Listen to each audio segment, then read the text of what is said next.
My name is Phil Moore, and I was at Niagara Falls High School in its first year, and I stayed here about 5 as CEA.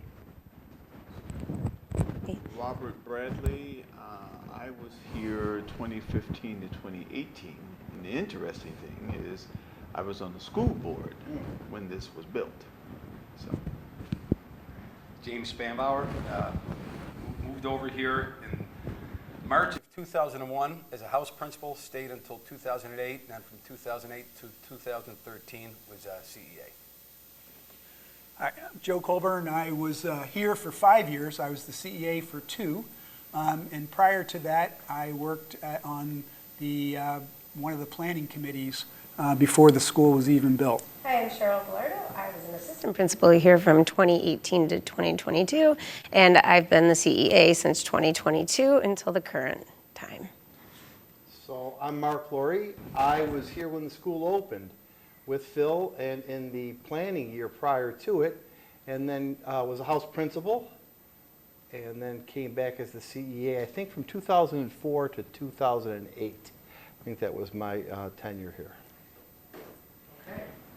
I don't think so. No? I think I was here 2004, 2005. I was here from 2005 to 2009. Everybody's doing mental math right now. It's a blur. I was the CEA for 4 years. We're going to keep you on it. It all runs together. It does all run together. It does all run together. I think we should let the originator start. Biggest challenge. Some, Curious to hear. definitely, some big challenges. First of all, we lived in a fishbowl.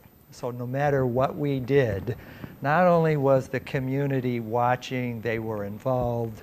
Back then, we had the media at our door every day. I couldn't have a faculty meeting without channels 2, 4, and 7 showing up and being on the 6 o'clock news. The biggest challenge, though, to get to your question, wasn't the most obvious challenge that the community thought we'd have. And they really felt that the students coming together from 2 high schools who were rivals, they thought there would be all kinds of disorder and rivalry and students wouldn't get along. And that was never the case. They were the easiest group to bring together. The biggest challenge, as I remember, really was building trust with the staff.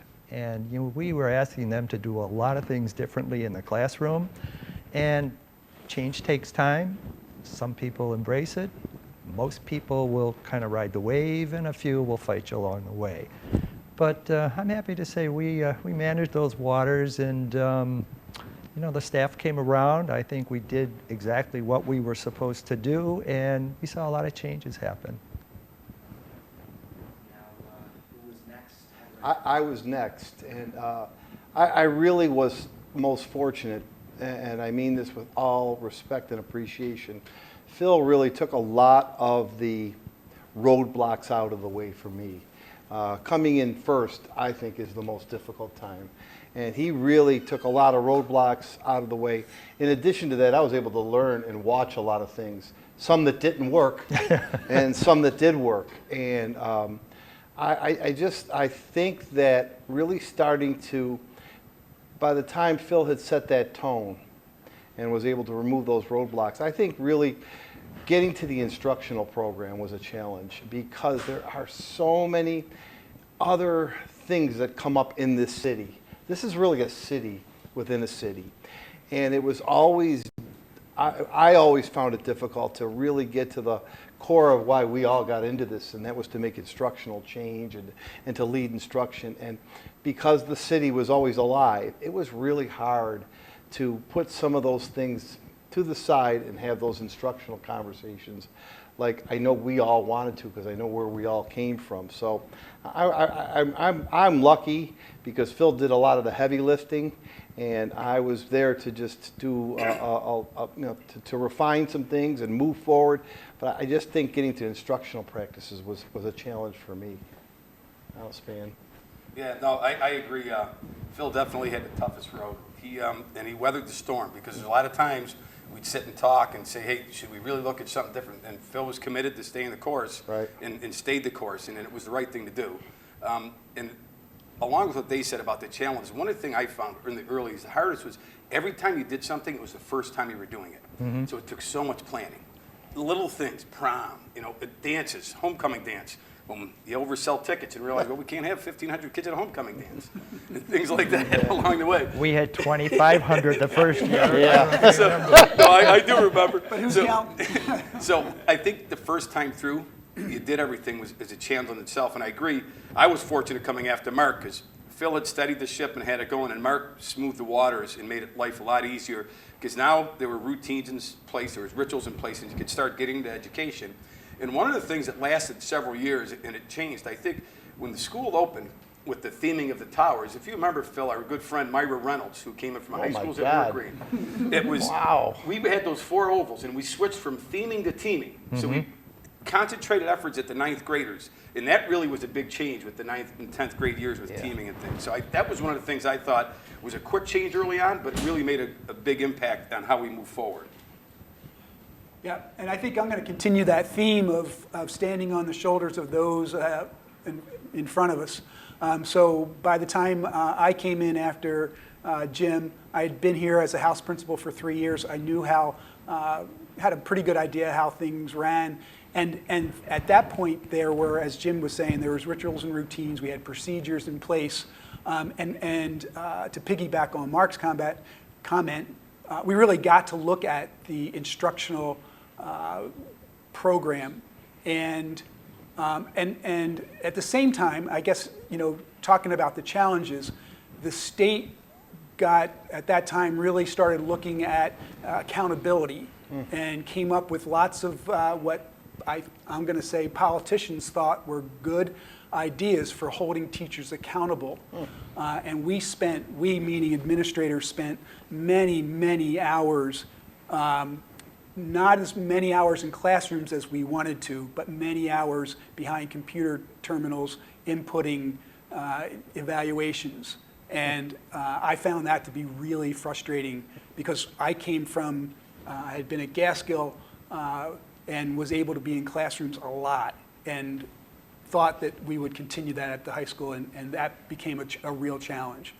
Because really that's where we actually make a difference, is when we're in classrooms and having conversations with teachers.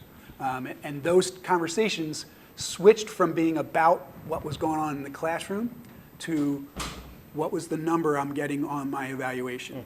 And that I felt was a step back. I don't know how you guys feel. For me, I'm going to echo everything they all have said at this particular point. For me, I was fortunate because I was a VP here first. So I had an idea of how everything went. And I was a VP under Mark and also with Jim, and also working with Joe at Gaskill. And then following him, Joe was very orderly. Joe had it all kind of lined up, and it's interesting because when the superintendent asked me to come, I said to her, I'm only going to come if I have the right team, because you have to have the right people with you. And I specified to her, I'm not coming unless I have these 3 people. And I named the people off, and then I had her commit to, you cannot pull them from me until I leave. You cannot do that. Superintendent. You cannot do that. That's right. You cannot do that, because I said to her, yeah, no, because I had a choice. But I think like a big challenge that I can think of was the mass shootings. Because how do you keep this place safe as big as it is? Yeah. And so that was something that was constantly on my mind about, how do you keep it safe? Kids leaving things in the doorway from the outside, and Staff would do it. yeah. Right, yeah. But the instructional piece was in place, so I was very fortunate because all that was done. But it was just about moving it forward. And I got to piggyback on what Phil said. I think that we never got the credit for how the kids got along here. I would always call this place like New York City, because I would say to kids, if you can make it here, and teachers, you can teach here and make it here, you can go anywhere. But again, echo and standing on the shoulders of all those who were before me, and So we made it really easy for you. I know. That's right. No, we didn't. I was going to say that it'd be great to be able to say that we, took everything that they established and ran with it, but we had this great disruptor, and it was when I was here as an assistant principal and Mrs. Jones, Cynthia Jones was here as the CEA, we had this little thing called COVID that basically took anything that had been established and, turned it upside down, so that by far, and again, I wasn't the CEA during that time, Mrs. Jones was, but it certainly impacted my time here as an assistant principal and continues to impact us. Things like remote instruction became a thing. Just the way that we do things. Plus, the state has come up with a lot of new ways to allow kids to graduate. That's been a challenge. So taking, 25 years of things that had been established and actually now saying to staff, I know you did that in 2001, but it's just not the same anymore. It's not the same, and we've got to rethink how we do things because of COVID, because of changing graduation rates and requirements. And I would say the other huge challenge that we have that I don't know how many of you had is social media. It's just everything that happens in the school is instantly out there, and we have to be very, very cognizant and concerned about that. So those are probably the biggest challenges I've faced in my time here. And before you move on to the next question, I just want to add a comment. We instituted the idea of teams for kids. We instituted the idea of teams for staff and for teachers, and all of this was very new. The culture didn't support that. But more importantly, we instituted the idea of a team of administrators. We had 5 administrators the year we opened this high school, and they didn't all come voluntarily. So I did. Mark did. But I want to tell you something. It was probably one of the most rewarding things I've ever done in my career. We were brothers, and we were in the trenches together. And I think we modeled for the staff that teaming can work, and everybody can be on the same level, at the same footing, and have input and decision making. And the whole idea of a CEA, I wasn't their boss. We worked together. We really were an administrative team, and we functioned very comfortably in that manner. And I think that sense trickled through, certainly, down to when I worked with James and then with my team. That was absolutely the feeling we had, was that we were a team, and that was the only way that we were going to be able to move forward, because there was a lot. But I do want to just piggyback on Cheryl's comment. I don't. Your world is so much different because of those two things. We couldn't have even I couldn't have predicted what you were going to face. And just kudos to you, because that is, I live in Arizona now, and I can tell you that they are going through the same issues that you are, and I think they may have fewer answers. Yeah, it's good to hear. It's cool to hear how much consistency there is, despite how different the world is now compared to 2001. But Phil is right. The best part of the team is you got to end your day and say, hey, I'm thinking about this. Does it make sense? Mm-hmm. And somebody would say yes, and somebody would say, well, what about doing it that way? And it made us better, and I think it still makes the team better. But we had some pretty honest and raw conversations, and there were many times when we didn't agree, many times, but it made us better, and it moved the building. So. And when we didn't agree, we ate chocolate and drank coffee. We did a lot. And then I just want to add, now Joe had one less when he took over as administrator, and so as a CEA, so he had one less, so they had to revamp it all over. And again, so when I came in, the structure was already there, and so I remember when I first had the meeting, and I would say to them, listen, just because I'm sitting in the seat doesn't mean that you can't tell me that, no, I don't think that's a good idea. No, I don't think that's a good idea. And they looked at me like they were sort of startled. Well, after about 2 weeks, they begin to tell me, wait a minute, I don't know. But it goes back to because you cannot run this building if you don't have that team approach.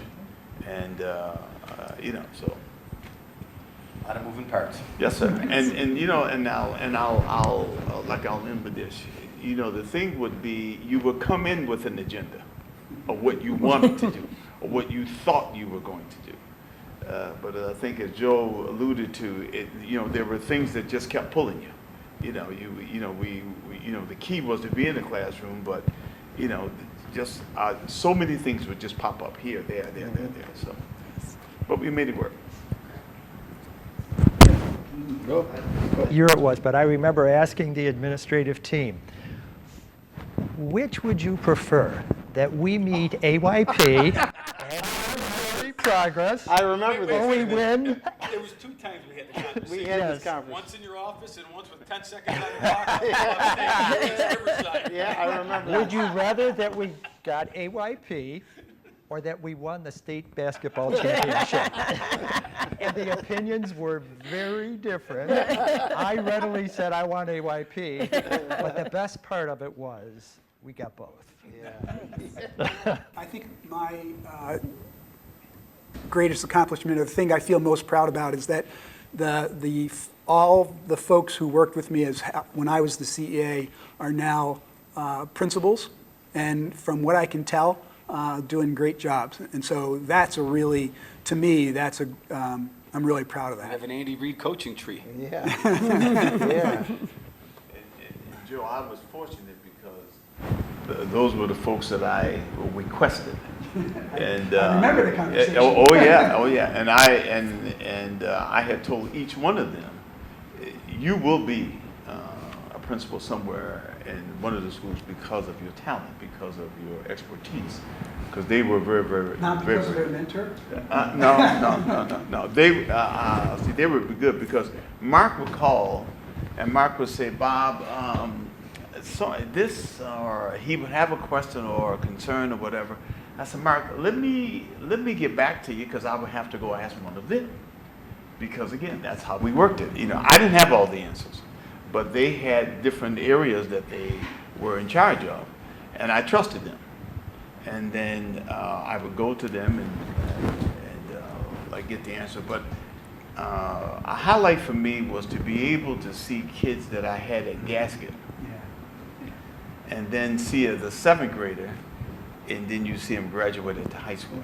And so I think as well as when you see a kid graduate, I mean the graduation ceremony, getting from getting to 12th grade and that whole experience of graduating, that was something I'll never forget.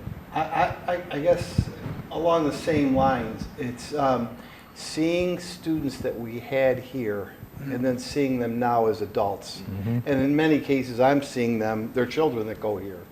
And knowing that despite the size of this place and despite all that was going on, we were able to make a connection with them that they remember today, 20, 25 years later, and they know us for that. And they trust our kids here. I think that really means a lot to me. The other 2 things I will tell you, in my current job, any one of these people, and I mean this sincerely, any one of these people could be a superintendent or could have been a superintendent because it prepared me for what I had. If you can do it here, you can do it where I have to do it. This was a challenging, more challenging because it's you don't have any time to think sometimes. Even in my job now, I have time to think and process things and ask questions, but sometimes you've got to make on-the-fly decisions. So I'm really thankful that I had mentors that allowed me to get to where I was able to get. And finally, and I know Phil was a big part of this, that we really made this a community school. That was the superintendent's original vision. And it's still a community school. You come here and watch all the dance recitals and all the athletic events and all the things that go on. It's in the center of the city, and in 25 years, that has been a good thing for the city. Mm-hmm. A good thing for the city. I'm proud of that. Yep. Just a couple of quick ones to add on that they did. I think the first years were tough getting things rolling and getting systems in place, but I think by the time Phil had weathered the storm to the end of his tenure and then Mark took it over, we started making progress and having fun. And I really think you started to see kids enjoy themselves and staff enjoy themselves and have a good time, which is really nice, because it wasn't, the first couple years. Are you saying I wasn't fun? No, you were fun. We had struggles. I just think as time got on and systems were in place, you could enjoy a little bit more. You saw everybody relax a little more. I think that was big. And the second thing I think is seeing some of the programs that were started early on, still going today, but evolving. Like I read about the college credits and stuff, which is great. We had kids leaving here going to Niagara Community College back in 2005 and spending a half day there. Yeah. And to see how you've developed them and continue to develop them and broaden these partnerships, those are things that are really neat. Pride still goes. And it's a great fit for kids. It's a new version of it, but you know what? Those are things that we develop based on need, and it's nice to see that they're still going and moving forward. I think you made that name up one afternoon. We'll call it Pride. No, it stands for something. It does stand for something, right? Person requiring individually designed education. Yep. Good job. I just, so much of what you said, I would add on, like, I'm proud that we've been able to continue to raise the graduation rate while lower the dropout rate because of programs that were started, and that we've found ways to evolve because of our partnerships and ways we've been able to try to meet kids where they're at and find education program that can be relevant to them so they still want to come to high school, because after COVID, high school became almost like an option for them. And so we've really been challenged to find ways, and I think we've risen to that challenge and tried to find a program that fits as many of our students as possible. And I would echo the fun thing. We definitely have been trying to do that more and more as we come back. And I do have a nickname for this place. It's the Niagara Falls High School and Conference Center, because it does really feel like there is always something going on here. Yeah. Oh, God. You know, and I'll say this. I know that when I was CEA, and I know probably the others did it for those who were CEAs, we always kept in contact. Because I would get an email, like when I was here, I would get an email or either get a call from one of these guys, or well, I knew you wasn't here. Yeah. But you know about certain things going on, or just a little lift, just a little positive lift, a little kudos or something like that, and we never forgot each other. Right. And you know, so I would get an email or a text or a phone call, and it's just good because it was only a few of us that have sat in the seat, and so it was a circle. The club is small. Yeah, that's it.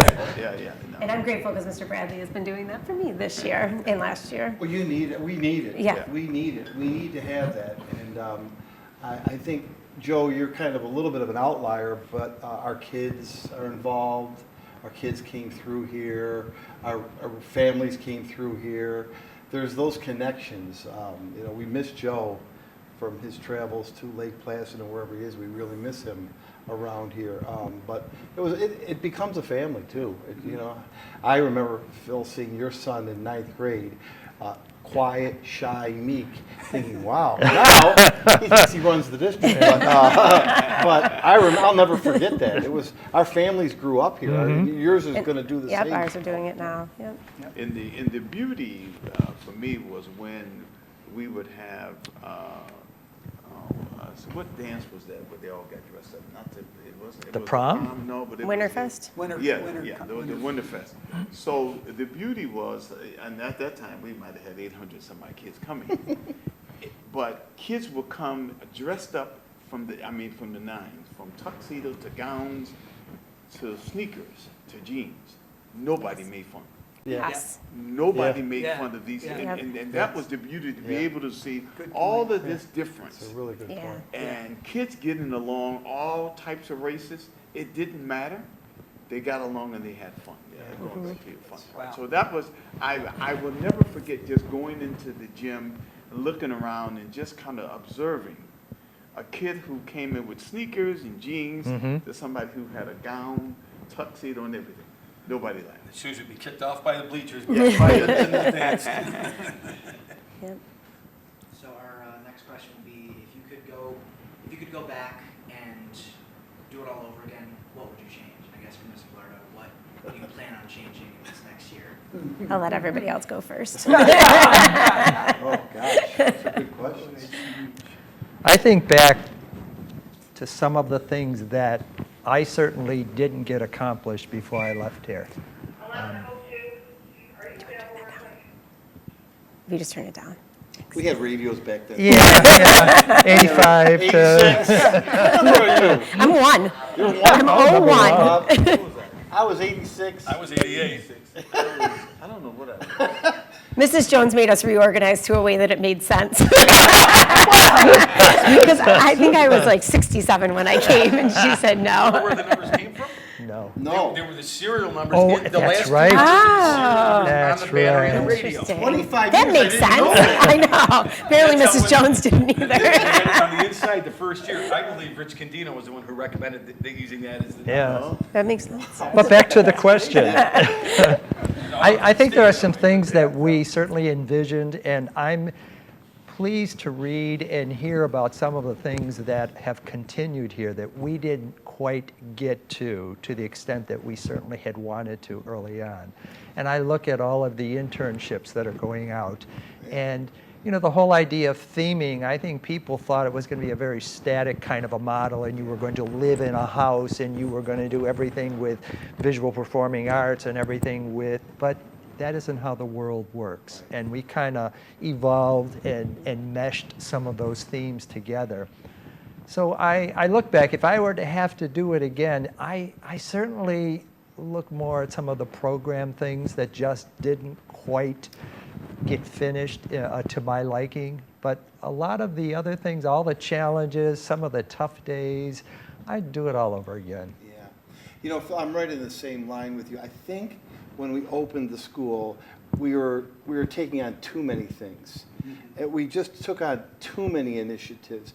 And it was so unique and so different and so fresh and so vital, and we wanted to do everything. And I think looking back, in attempting to do everything, we didn't get as much done as we probably could have had we really prioritized 3 or 4 things, or 4 or 5 things, or built on that every year. I don't think we had the ability or the time to phase that in, though. The time was ripe. It was. I It remember was. standing up Yeah, at a no. faculty meeting, Yeah. I think it was year 2, opening faculty meeting, Yeah.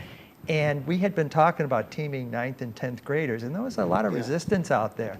And I just boldly stood up and said, next year, at this time, we will have 9th and 10th grade teams. Yep. And nobody objected. I said, I think it's time. Well, they didn't object to the year when I said, oh, the 9th grade teams will loop to 10th grade. They're asking for that again, you know? Is that right? But Mark, it made Some sense people. then because that's when you had Math 8, which was a 2-year course. Yeah. You had, Yeah. you had Global 1, the, Global 2. the global exam that was a 2-year course. Language arts teachers went with them. The only one that didn't go was science when we did it that year.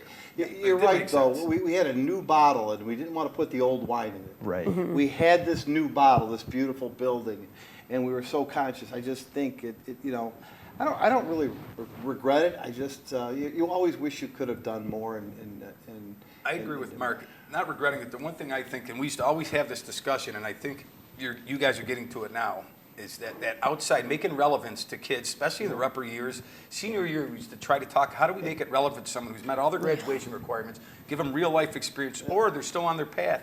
Get them out in the community. You know, we had some small little pockets of some internships, and we'd have people write up a plan, and Jerica Adderhold, I think she was one of the first ones who did it, and she's a physical therapist, and she spent the afternoons with a physical therapist her senior year. But those are the things I think that you're doing now.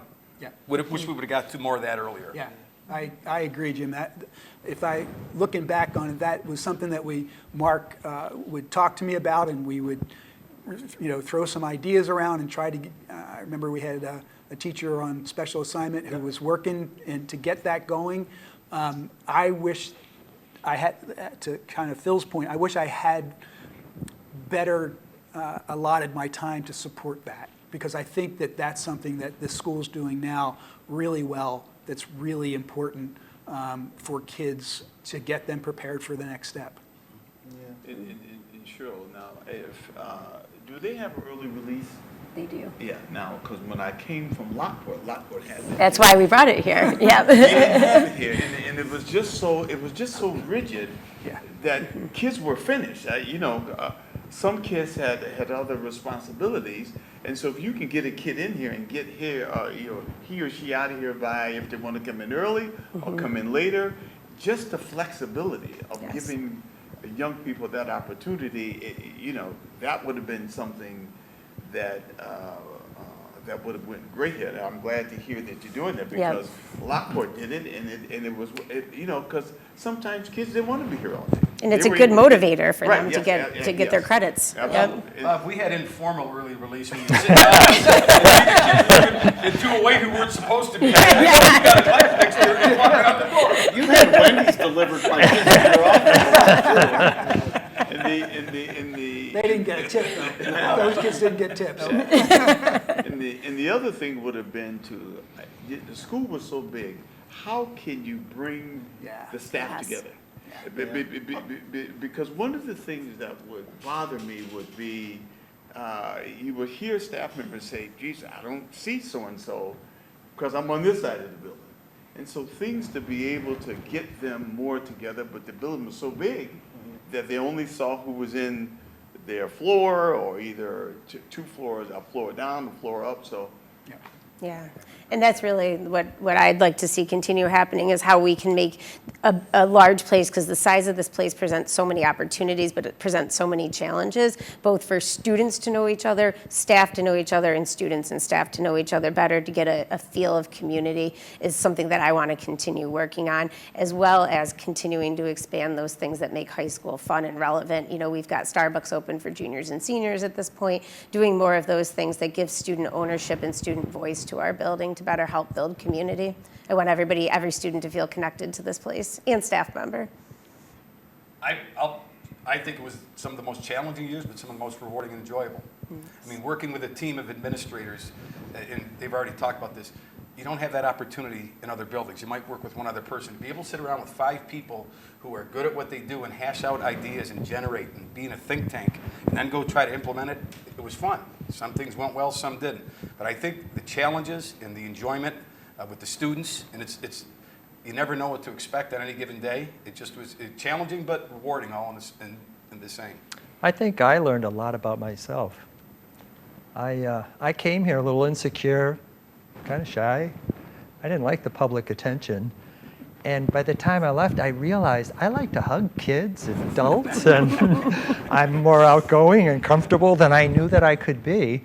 But even professionally, I learned a lot about my leadership style and how to deal with people. And, we're talking about collegiality and all the wonderful things.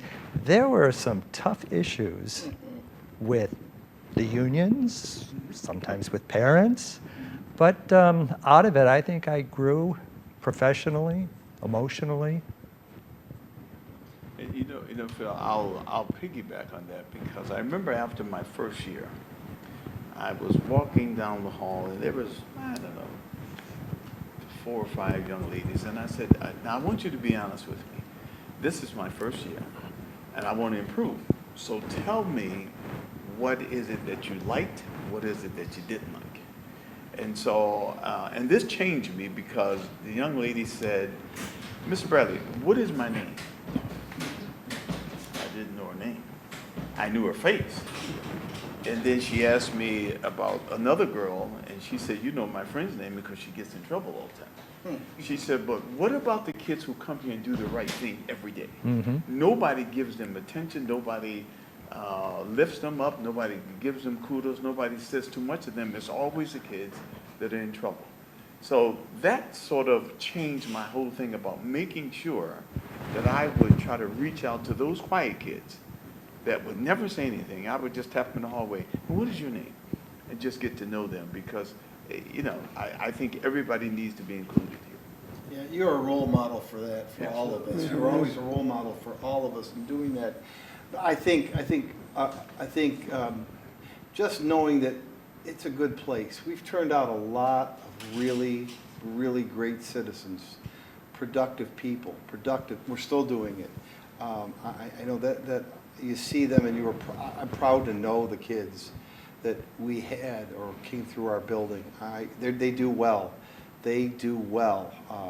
If you came to school, I always thought and believe the staff here the team here will find a way to make it work for you. They will find a way to make it work for you if you came and you were ready to do some work.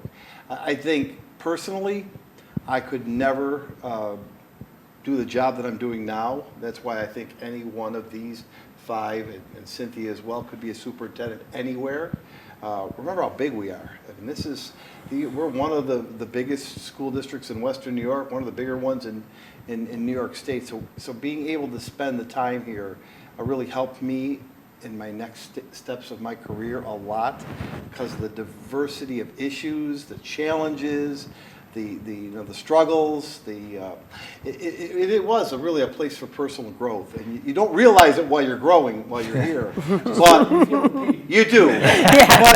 But when you get in another situation, you have something to fall back to and say, it just gave you an experience like nothing that you'll ever get. Not that it wasn't great experience to be in a middle school or an elementary school, but this had everything. Everything. It really was. It really was. And you know what? You have lifelong friendships.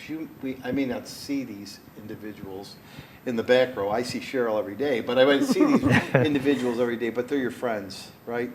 You watch their families grow up, you watch their kids, you watch the sad times in their life, but that's who we are, right? That's who we are. And we didn't always get along, but boy, when you needed somebody, they were there. And we'll be there for each other for the rest of our lives. I really believe that. So. To piggyback on those ideas, I think for me it's the connections I made with students and kids and I was like Bob, I was lucky, like I guess everybody, I was lucky to be at the middle level first and then come to the high school. And kids that I taught at the old high school, I got a chance to hire a couple of them. Mm-hmm. I was just at my wife ran a half marathon, and we live in Arizona now, and the announcer announced the first woman across the line, and I said, "Oh, isn't that funny? That's a name I know from Niagara Falls." Wow! I'm walking a little, take 2 more steps, and I hear this voice say, "Mr. Colburn, I know you." and so we got to reconnect. It was one of a great kid that I had from 6th grade all the way through to 12th. And so for me, when I think about this school, I think about connections with all my friends, my predecessors, and people I taught with, and definitely students. That's probably the strongest thing for me. I would agree. We have a joke with my daughters are still young. They're 13 and 11. So when we're at the mall or, restaurants, they think I'm so cool because I know so many people because they're all students. And they'll say, "Who's that?" And I'll say, "Oh, that was, Mackay. He was one of my favorites." And they make fun of me because they say, "You say that about every kid. Every kid is one of your favorites." But it's true. And it's really nice and fulfilling to see them in our community and continuing to, that this school just plays such a role in the future and in the way our community is shaped. And I think that's just such an honor to be able to sit in a position where I have that kind of responsibility, but impact as well. My advice is stay connected to your colleagues. Find somebody to mentor you, no matter where you are in your career. Hang on to somebody who's walked the walk, that you can lean on, throw some ideas, and look for support. I'll keep going on that thought. It's to stay close to your family. This job can consume you. I will say this. I had an intervention once when I was here. Two of the people in the back row decided I need an intervention. I wouldn't go home, so they came in my office and told me it was right when the buses were leaving. They would let me stay, and they said, "You're out of here," because it isn't. You said it. It's a conference center. It doesn't stop, and they told me, "You got to get out of here." They walked me to my car and said, "You're going." So I left. I snuck my radio out with me so I could listen while I was trying to watch television. But I was lucky to have a really good family who understood the job, right? They understood. I think we all did. Yeah, they understood the job. They understood the demands. They understood you're going to be away. You're going to be at a game. You're going to be at a play. You're going to be at a show. You have a parent meeting. You got to be in a good spot with your family. And we all. Dinner, we all- what was dinner? Dinner was a tuna fish sandwich at your desk here. You have to have that balance with your family and your life. I would just, on top of that, what they said, I agree. And I think it's important that you remember in the role here, you work hard, you do the best you can, you give it your best shot. It's not life or death. And whatever comes up, you can handle it and you'll get through it. Right, Bob? We used to say, you know what? We'll figure it out. We'll get through it. And you just keep trudging forward and you know, make it fun. Because you're here, do the best you can to enjoy it. And with the family, it really, I mean, we watched all of our kids. Our kids used to, our wives would drop our kids off before the basketball game. We'd be here at meetings. My son would come running up the driveway, and I'd open the door. "All right, come on," he'd sit in my office. He'd be running the hallways, and Sammy Scott would be chasing him around. You were really good though at you know saying, look, we'll get through it. But then Bob took it to another level, saying, we'll get through it, even though at the time you don't feel like you know, whoa, what's going to happen? You do get through it. Yeah, you do. No, you do. And Cheryl, you know, the just the fact of allowing, and Joel, and I got this from you, Joe, because you had said to me, you have capable people who are VPs. Let them loose, because they're good, and they know what they, right, absolutely, because you can't, this place is too big to own. And if you don't know how to trust people, and then let them, you know, because I would say to them, just keep me in the loop. I do not, and I would say this in the staff meeting, I don't want to be blindsided. Just keep me in the loop, so if I get a call, at least I have some idea of what's going on. But I just say to you, and I know you do that already, is, you know, you got some good people around you, let them do their job. I think my advice would be to keep your eye on what's important. In this school, it's really easy to get diverted onto somebody else's agenda, the issue of the day, the issue of the month. But really, it's about teaching and learning, and that's hard sometimes to keep in the forefront. But that would be my advice: is just continue to be focused on what's important. You know what, Joe? Just a little. That's great. And one of our former colleagues, when we worked together, I always say, remember, when you make the tough decisions, you do what's best for kids. Yeah. You know, do what's best for kids. Yeah. I would say one of my favorite words is balance, and I think you apply that to like your homework life. I think you apply it to, you know, when Mr. Bradley was talking about trust but verify. I just think it can apply in so many different settings. So I think balance is my biggest piece of advice. Find balance. Oh my God, yes, for 1,000 reasons. I don't know if after 24 or 25 years, the community or even the Niagara Falls Board of Education community can really appreciate that decision and the decision that Carmen and the board made at the time. It was not an easy one. The community was at odds with each other, with the board, with the superintendent. We had two very aging buildings, and the promise of this building, the bricks and mortar, the promise was to save money on energy. The promise was to give a facility that would be used by the community, change education.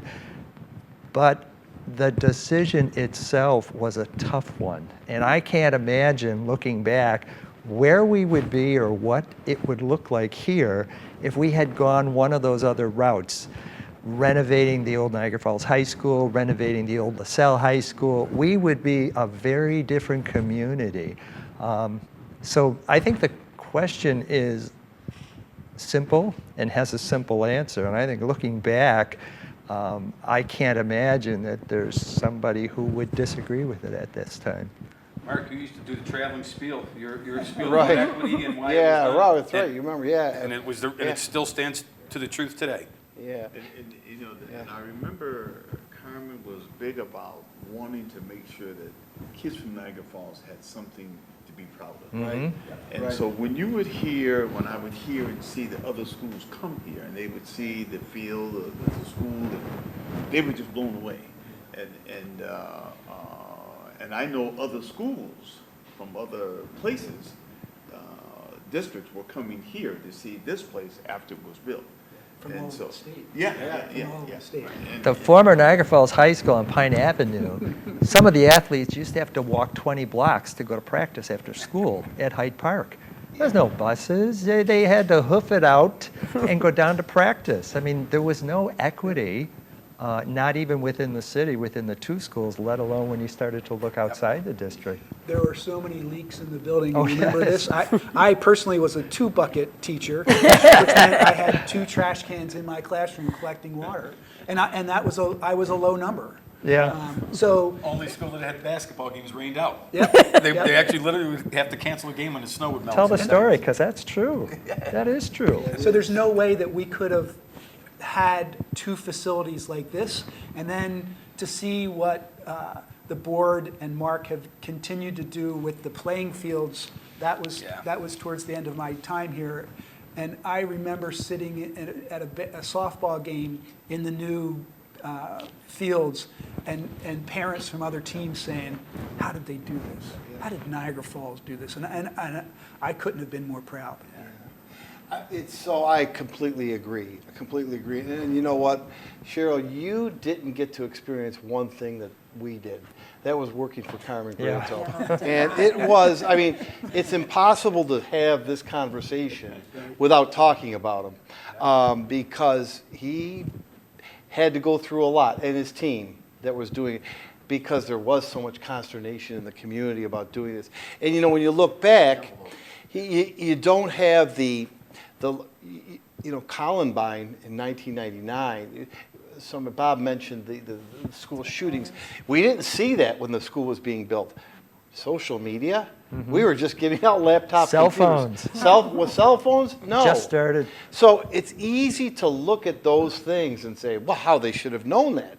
Well, how would somebody have known those things were going to come forward? Because it was the right time in this city for these kids. And I think the most frustrating thing is then and now is that we have all lived in the building with the students, and we know how good 99.8% of them are every day.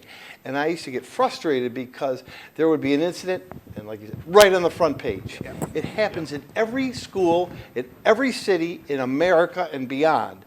But we're in a fishbowl, as we started this My conversation. favorite, though, we had a fight on the second floor one day. I remember. And the next day, in the local news media, in 3-inch letters, it said, "Riots rock Niagara Falls High School." I still have the article. Riots rock Niagara Falls High School. 4 know- kids got into a fight. Yeah, 4 kids got into a fight, and 6 other, unfortunately, had to deal with that, Cheryl. But Yours was the next day and not the next minute. yeah. Well, that's the difference, That's the right? difference, yeah. We got up the next morning and read that. You're Yeah. reading it 15 I minutes have parents after. calling and saying, or my after it my happened. kids, There's a fight. my kids texting me, "Are you okay? I saw there was a fight." I'm like, "Where?" Right? So, Yeah. I mean, who would know that was going to... And then what does it do? It just takes away from the great kids we have here. The great kids everywhere have done great things, or kids that just did their business and never bothered, but had a good graduation and moved on. So I don't ever want our kids to feed into that, and that's what would frustrate me, because I know how good they are. I have just one know other how good they are. comment, because Carmen Granto, who was superintendent at the time, did a masterful job in financing, Yep. building, designing, leading the staff to where we are today. And when I think of Niagara Falls High School, I mean, I don't know why it isn't the Carmen Granto School at Niagara Falls. I mean, he really was, it was more than instrumental. He had a leadership style that some days would scare the heck out of you. But we all followed. We all believed in what he wanted, believed, and knew we could have. No, he really did something that Extraordinary. very few educators could ever pull off. In a very political city. Bob, were you on the board at that time? Or was that after your time? No, I was on from 85 to 2000. Yeah, So you were part of the it. whole planning. Oh, yeah, yeah. Well, I remember something you said. You were big as a board member, and I was watching you coming up. You were big on process. You weren't big on, yes. If the process was followed, he'll vote for it. He voted That was for it, it. right? Exactly. Wasn't that what you Yep. used to say all the time? Yep. Did everybody's voice get heard? Was the process followed? Wasn't that your mantra as a Yep. board That's member? right, yeah. But the board, and who trusted Carmen, and it's really kind of strange to tell you that very soon, this high school, 25 years, it's going to be paid off. Yeah. We never thought that day would come. Now I know how close we are to paying this building off. Like Crazy. it is like your house, your mortgage. This building is going to be paid off, and I remember when it was built, and I remember saying 30 years. We have refinanced the mortgage, so to speak. So in 2 or 3 years, this will all be paid off. That's incredible. At Yeah. no cost. Right? At no cost it, to the Xerox? taxpayer. No, it was Honeywell. Honeywell. But it was Honeywell, but he was so creative Oh, yeah. in how he financed this through they created a single purpose entity, and the entity is 12 Wall Street investors, and their name is 4455 Porter Road. It was genius. Ahead of his God, time. we're, Had we're, board we're, managers with him. I hope he never sees this because Special legislation. Yeah, They had to go to the special state and have special He did. legislation exempted. he was flying back and forth to Albany while running a district with 2 schools and other schools, and he created this funding mechanism to get this built in Niagara Falls. And So how did he get this site? There was something, it was some Yeah. guy or something? yeah, Nagelhout. Yeah. Joe Nagelhout. Nagelhout. Yes. That, They were I know his family. Yes. They actually drove here after the TV show to see where he was talking. That's right. They Joe all jumped in the Nagelhout. car. Wow. So Joe A guy Nagelhout. named Joe stood up and said, what What about the about Hyde that Park? place? Do you remember there used to be a big mound of dirt here? Yeah. And we Right used to- back there. We used to sled there, and he goes, "What about that?" And then Carmen's next line was, "Yeah, we had a test underground because in Niagara Falls you never knew what could be underneath there, and it was clean land." And then he had to go from there, and then he had Cheryl, do you know that there are conduits? I do know Oh, that. okay. Yes, There are thank big you. power Right, you know authority my husband. conduits. He Oh, knows yeah, he would everything know. about Phil, Niagara do you Falls. know that when we put the fields in, Yeah. we had to put the fields in a certain place so that they weren't laying on the conduits, because if those conduits were ever to break, we had to sign an agreement that they have the right to go right through the fields and go right to them. So there's 2 tunnels that, well, that's how the fields got paid for. The tunnels go from the river to the power authority. Oh my God, we could talk about this for days. Joe Nagelhout was the call of the day, though. I remember. That on was the call of the yeah, day. I remember on the board, and, he was talking, and some guy named Joe. Yep. So I said, You never knew if it was true or not with him either. You never knew. All right, so our last question, I know you guys are dying to get out of here. I'm having fun. I am don't know. too. I'm having fun. What is your legacy as former CEAs? I'm sorry, Ms. Fleur. That's okay. Phil, you got to start. Yeah. My legacy. I have to tell you something. I don't like that word. I really don't. And it goes back to an experience I had at a retirement party, and someone stood up and talked about their legacy, and I thought, boy, you are really, really into yourself, aren't you? So to bring it down a couple of levels, what I hope people remember about me is that I was honest, hardworking, and looked to fulfill a dream, and maybe hopefully inspired them along the way. and then, go ahead, Mark. Yeah. Well, no, I just think that, again, I don't think it's a legacy at all. I think it's that I knew a lot of kids. I knew a lot of young people. And I knew their names, and I knew their families. And I got to know a lot of people and a lot of partners, not just kids. Loved all the kids, and even the challenging ones. But got to meet a lot of other people that I got to know a lot about our city, about our history, about people, and that hopefully, somebody someday when the OSC is probably doing this with a drone somewhere, they'll say, hey, yeah, do you remember Mark Laurie did this or that? I hope there was something that came out of it that was positive. I hope so. Just that I got to know a lot of people, and I think Joe might have mentioned it. Now in my position, I'm able to say, "Wow, you were a student, and we hire you." And I always say the same thing to them. I have a special affinity for you because you graduated from Niagara Falls High School. It's the truth. Doesn't mean we don't hire non-Niagara Falls High School students.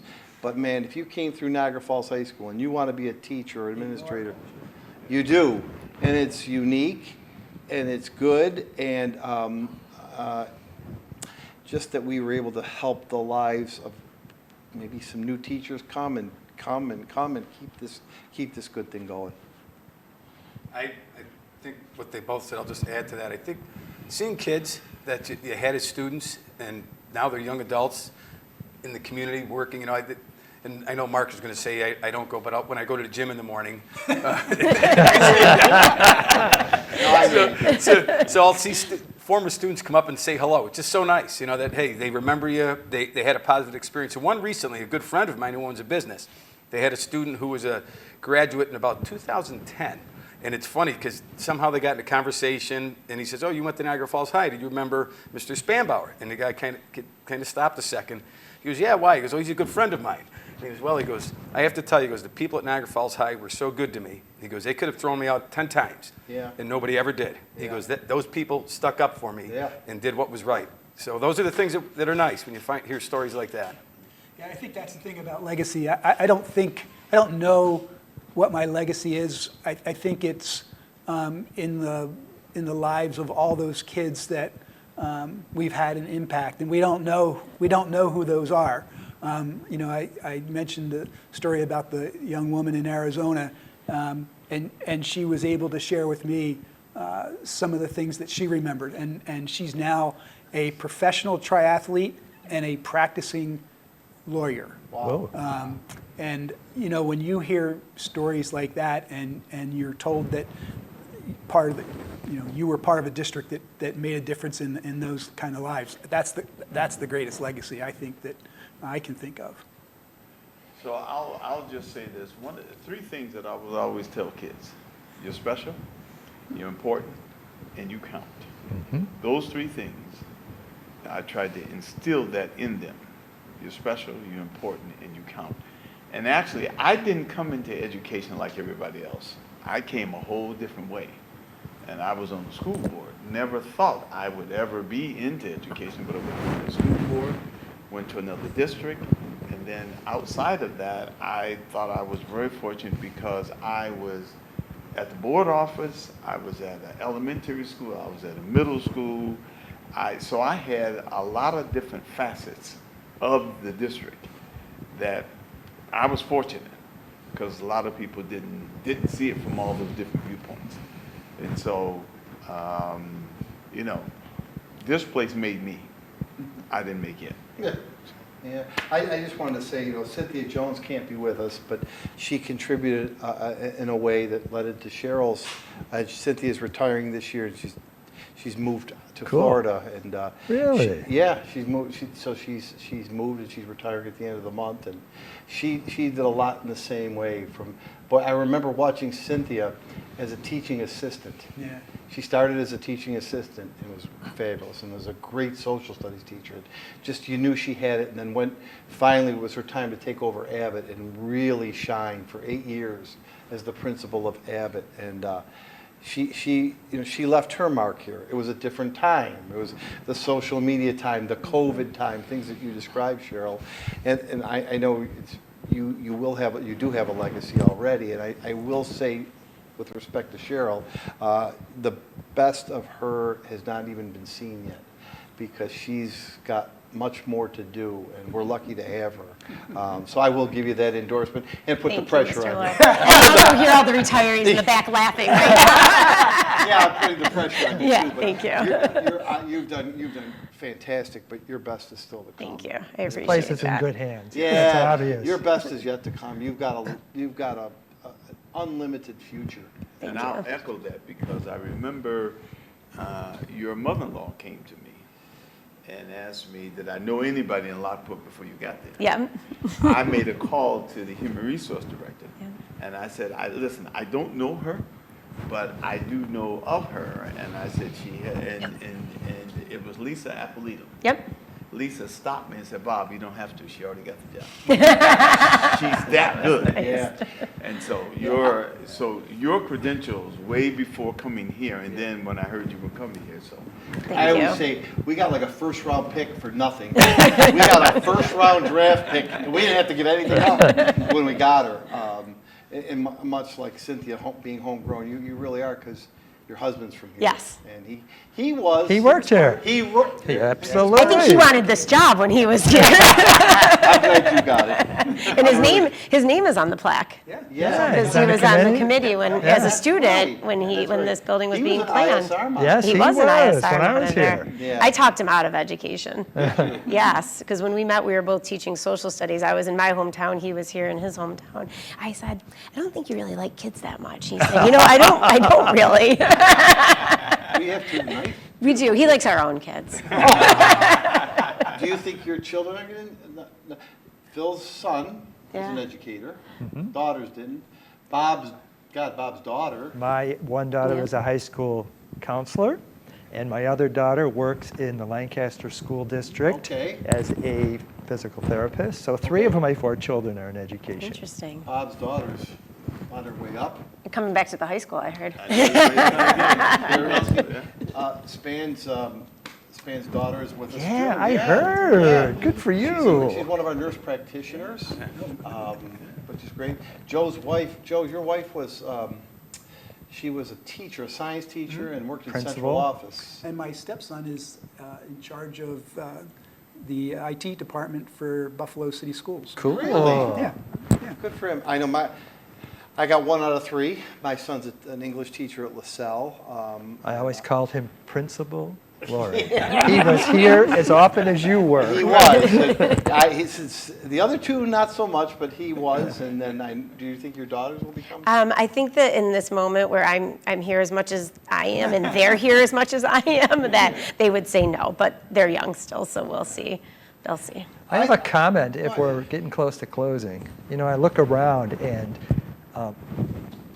5 of us are kind of like ghosts of the past. And it is, to me, kind of like we all left a part of us here, and we also took a part of this place with us. And it's encouraging to think that it is in good hands. I trust that, I see that, I feel it, I hear it. And I just think it's been an incredible experience, certainly on my behalf, and I think on everybody else sitting up here.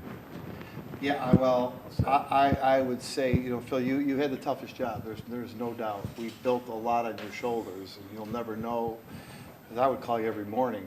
And I really would literally call, okay, what do I do next? And we built a lot off of your You know who shoulders. used to call me most mornings? No. This guy right here. Him? He would call and say a little prayer or wish me a good Yeah. day, and it felt and meant so much to me. Well, Thank he you. still does. He still checks in with us, and Yeah. that's what makes him the special man that he is. This was really a cool thing. Yeah. It was funny to see staff members at the end of the day when everybody was in the main office. It was like celebrities were here. Yeah. No, I'm we getting were the text ghosts. messages. We were the ghosts of the past. I'm sure Mr. Spanbauer spent most of his time in the cafeteria. He was looking for the... He came for lunch today. Did he? I'm not surprised. Why not? I'm not surprised he came for lunch. Are you serious? Yes. I had enough lunches when I was here to account for it. And was it sausage and sauerkraut? No, but they make the best. So this is how bad it was. Phil used to eat a salad every day for lunch with no dressing on it. And I would watch and think, wow, that is the weirdest thing. And then Mr. Spanbauer, when I was here with him, awesome. one day, and the teacher still works here, had a taco eat-off contest. Who could eat more mighty tacos? He blew it away. I think he had 12 tacos. Well, 2 mighty packs. And then he went to work. Well, he worked. He the took rest a of nap. the day. He worked the rest of the day. Remember that? I do remember that. So I have to tell you this one about this guy. Okay. Oh boy. Now, I'll let them tell you about the lottery ticket. But I'll tell you. So when we were in a meeting with him, I was a VP, and so we were all together. So we met after school. Meet after school. So, Mark had his agenda. So you knew when the meeting was over, and trust me, it was over. Yeah. what he would do, he would take his little book, his little legal pad, put everything on top. Done. Sue Green would look at me, Jim look at me, and, well, guess it's me. Even if you had something to say, Doesn't matter. it was, yeah, he would pack it all up, he would sit like that, and so you could look at him and tell, no matter what What you say, from no. this point, it's done. That's true. You always used to tell me That still that. happens. Does it? So let me tell you about Bob. Very rarely did he's a very patient man. I think everybody knows Bob. He's a very patient man. What I noticed about him was when he got upset, and it was infrequent, his leg, he would be sitting down, he would kick that right leg in the air. I'm like, uh-oh, they better watch out because Bob is not happy. You kicked your leg in the air. That was a sign that he wasn't taking it anymore. He'd kick that leg out. And, oh, God, we got to know each other really well. And we learned to have fun. We did. We had some good times. Two quick ones. On Fridays, paydays, I'd bring lottery tickets in. We'd throw them on the table, scratch them off. So we had one that was a fake one. So he thinks he wins $10,000. He's walking around the office telling everybody he won $10,000, and we're trying to keep a straight face. We had another administrator here that brought in Phil pipe tobacco. Well, we also would take the radios after school. Oh, before this meetings. is We'd go good. out to Tim Hortons and grab a coffee before our meeting. Because we know we'd be working here, So that administrator would call us, Mr. Lawyer, Mr. Spanbauer, where are you? Oh, we're on the third floor. So they'd run up to the third floor. Where are you? Oh, no, we're in the second floor guidance office. We'd be at Tim Hortons down the road having coffee. Mark used to get here as early as I did, and for some reason, we started making all calls through the building, and we would page somebody. That's And then right. it got to be a game. At 6:30 in the morning, Yeah. we would start calling 70 rock We did. musicians and We artists over the building. We And one day a teacher came to me and Burton said, Cummings. yes, It was Burton Cummings of the Guess Who? yeah. We paged Burton Burton Cummings. Cummings, please report to the main office. And Izzy Martinez called in. No, John Brinkman. John Brinkman came running down. Is Burton Cummings here? You have fun like that, don't you? We do. Not quite as much fun. Nobody had as much It was a stress releaser. We needed to. When I was working with Colburn, I would say, anybody seen Joe Colburn? Joe Colburn, has anybody seen him? Through the halls of Gaskill. I'm looking for I him. do Joe like Bob. Colburn, where are you, sir? It would echo through the halls. Teachers would have their heads out. The kids would be like, he's right there. He'd just keep yelling, anybody seen Colburn? You know, I think too of all the teachers and staff members that have passed through here, and gosh, if we ever did a roll call of the teachers that have passed Wow. through here and passed on, sadly, and staff members that, and you know, I don't want to end it this way, but we had difficult times with students too. We've had some students who passed away. Or, Too many. too many, and it was it really is a family. It really is a family. But I would never have. It's been the greatest experience of my life to work here. And that sounds schmaltzy, and I got to say it and all that stuff, but I mean it. I mean it because of the people we met and the experiences that we jointly share, and we can come back now and laugh and tell stories. So. For maybe another hour or two. If We this could. poor guy wants to go home. Easy. One of the things, Mark, when you talk about family in the community, and Carmen, when he was there pushing, getting the pep band back, and all Yeah. those things that were important. And Paulette, we used to meet in meetings, and we'd talk about extracurricular activities and what was going on. And she'd go crazy. Why is this so important? And one night, we were sitting at a basketball game, back when the gym would be sold out before the JV game was over. God. And the place was going crazy. The whole community's here. And I remember her coming up to us and saying, now I know Carmen makes this so important. Because this is your community right here. And that's what it was. It really was. It was really important. It was really important to the community. Gosh, those stories are so good. And it did it because when this building was built, any and everything, I mean, something was going on here all the time.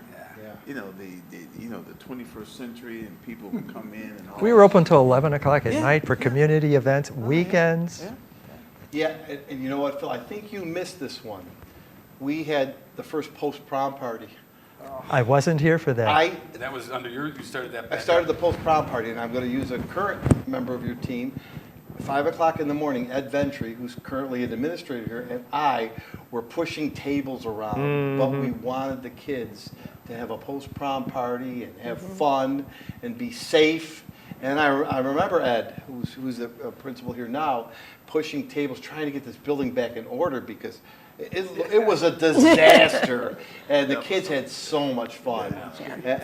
But it was the right thing to do for kids. It was the right thing to do, and God, we could do this forever. We could just do this forever. This is, I want to thank Mr. Strangio and students at the OSC, and I know I will tell my colleagues here that 25 years or some other events going to be planned next year to celebrate, and certainly want you to come back and be part of it and experience it, because they really built the school. They built the culture, they built the school, and we all stand on each other's backs, so to speak, I think. For sure. I think we're all talked out. Yeah. Thank you. Thank you all for coming. Thank you. Thank you, you did a great job. Yeah, it was great. Nice Good job. questions.